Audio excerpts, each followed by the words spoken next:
అందరికీ నమస్కారం.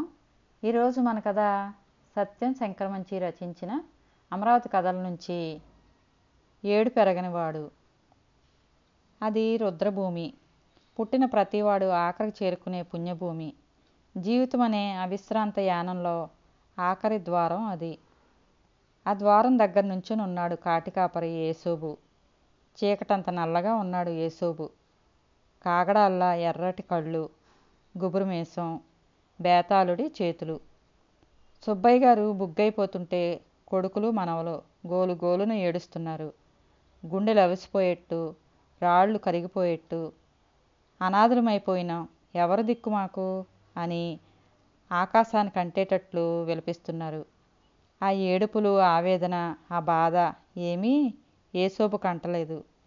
అతని ముఖంలో ఏ విచారమూ లేదు. అవన్నీ తనకు పట్టినట్లు తన ధర్మం తను చేసుకుపోతున్నాడు. ఇప్పటి మాట, తనకి 10 ఏళ్ల వయసు వచ్చినప్పటి నుంచి తండ్రి పక్కన ఉండేవాడు. నిత్యము చావులు, ఏడుపులు తప్ప వేరేమీ ఎరగడు. అంచేత జీవితంలోని దుఃఖాలన్నిటికంటే పెద్ద దుఃఖమైన మృత్యువు అతన్నేం కదిలించదు. సజ్జనులు పోయినప్పుడు లోపల అయ్యో అనుకునేవాడు. దుర్జనులు పోయినప్పుడు ఇప్పటికి పాపం పండింది అనుకునేవాడు. తను దొంగ ఏడుపులు చూశాడు. కుంకుమ చెరిగిపోతుంటే, గాజులు చెట్టిపోతుంటే, గుండె ముక్కలవుతుంటే కాల సహజం అనుకునేవాడు తప్ప కంట నీరెట్టి ఎరగడు. తండ్రిని మట్టి చేస్తుంటే అతనికేం అనిపించలేదు. అంతదాకా ఎందుకు, కట్టుకున్న ఇల్లాల్ని మోసుకొచ్చినప్పుడు కూడా కదిలిపోలేదు. జనం అంతా బండముండా కొడుకు, రాతిగుండె, రాక్షసుడు అన్నారు. బతికున్నప్పుడు మిగతా జనం అడుగు పెట్టడానికే భయపడే చోట, ఆ పేరు తలుచుకుంటేనే హడలిపోయే చోట యేసోబు నిత్య నివాసంగా ప్రతి క్షణం మృత్యు వాతావరణంలో నిర్మోహంతో, నిరాసక్తతతో జీవిస్తున్నాడు. జనమంతా వెళ్ళిపోతున్నారు. అయ్యో! 12 ఏళ్ల పిల్లాడు కృష్ణ ఒడ్డు నుంచి కేక. అతగాడు యేసోబు కొడుకు బుల్లిగాడు. వాడికి పక్కలకి రావటానికి భయం. వచ్చే యేసోబు తిరిగి కేక. యేసోబు గుడిసె కృష్ణ ఒడ్డునే. కొడుకు గెంజి కాచి తండ్రిని పిలిచాడు. ఇద్దరూ కృష్ణ ఒడ్డున కూర్చొని ముంతల్లో గంజి వంపుకు తాగుతున్నారు. బుల్లిగాడు తాగలేకపోతున్నాడు.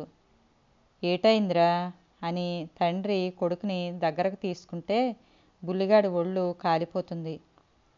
ఓరి జ్వరం వచ్చిందిరా అంటూ యేసోబు మిగిలిన గంజి వదిలేసి కొడుకుని ఎత్తుకొని గుడిసెలోకి తీసుకెళ్ళి పడుకోబెట్టి కంబళి కప్పి మందు తెస్తానుండు అంటూ ఊళ్ళోకి వచ్చాడు. యేసోబు వీధిలో నడుస్తుంటే జనమంతా పక్కకు తప్పుకు వెళ్ళిపోతున్నారు. ఆచార్యులు గారి దగ్గరికి వెళ్ళి మందు తీసుకొని చిల్లర కొట్టు దగ్గరకు వచ్చి ఉప్పు, చింతపండు తీసుకున్నాడు యేసోబు. షావుకారు పొట్లాలు దూరంగా విసిరేసి డబ్బుల మీద నీళ్లు చల్లి గల్లాపెట్టులో వేసుకున్నాడు. వీధిలో నడుస్తూ యేసోబు అనుకున్నాడు, వాళ్ళంతా మనుషులు, నేను కాను. నన్ను చూసినా తాకినా సెరుపే. కానీ అయ్యలు, మీరందరూ నా చేతి మించి పోవలసినోళ్లే. గుడిసుకొచ్చి కొడుక్కి మందిచ్చి ఓ గంట ఒళ్ళు వాల్చాడో లేదో గట్టుమించి పిలుపు.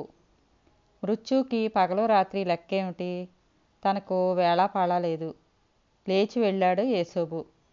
తిరిగి వచ్చేటప్పటికి బాగా పొద్దుపోయింది. ఆ రోజు చీకటి మరీ చిక్కగా ఉంది. కొడుకు ఒళ్ళు మసిలిపోతుంది. మళ్ళీ మందిచ్చాడు. బుల్లిగాడి తల ఒళ్ళో పెట్టి కూర్చున్నాడు. వాడి ఒంటి మీద స్పృహ లేదు. ఉన్నట్టుండి బుల్లిగాడి ఒళ్ళు చల్లబడుతుంది, మరీ చల్లబడుతుంది. యేసోబు అరికాళ్ళు రుద్దాడు, అరిచేతులు రుద్దాడు. వాణ్ణి ఎట్లాగైనా బతికించుకోవాలి, లాభం లేదు. చిన్నవాడి ఒళ్ళు శాంతం చల్లబడిపోయింది. యేసోబు బుల్లిగాడిని గుండెలకి హత్తుకున్నాడు. బళ్ళు బళ్ళును ఏడ్చాడు. జీవితంలో మొట్టమొదటిసారి ఏడ్చాడు. నరాలు తెగిపోయేట్టు ఏడ్చాడు. కృష్ణ కదిలిపోయేటట్లు, నేల పగిలిపోయేటట్టు, ఆకాశం చిరిగిపోయేటట్టు ఏడ్చాడు. ఏడ్చి ఆగి ఒక్కసారి కృష్ణ వైపు చూశాడు. ఎప్పటిలాగా ముందుకెళ్తుంది. అవును, తనెందుకు ఏడ్చినట్లు? మామూలైపోయాడు. వెళ్ళిన వాళ్ళు వెళతారు, ఉన్నవాళ్ళు ఉంటారు అనుకుని ఏమీ జరగనట్టు కొడుకుని భుజాన వేసుకుని మట్టి చేయడానికి గట్టు మీదకొచ్చాడు. కొడుకు మీద మట్టి కప్పి ఎదురుగా నించొని అన్నాడు, ఓ తల్లి, నేల తల్లి, నువ్వెంత గొప్పదానివమ్మా.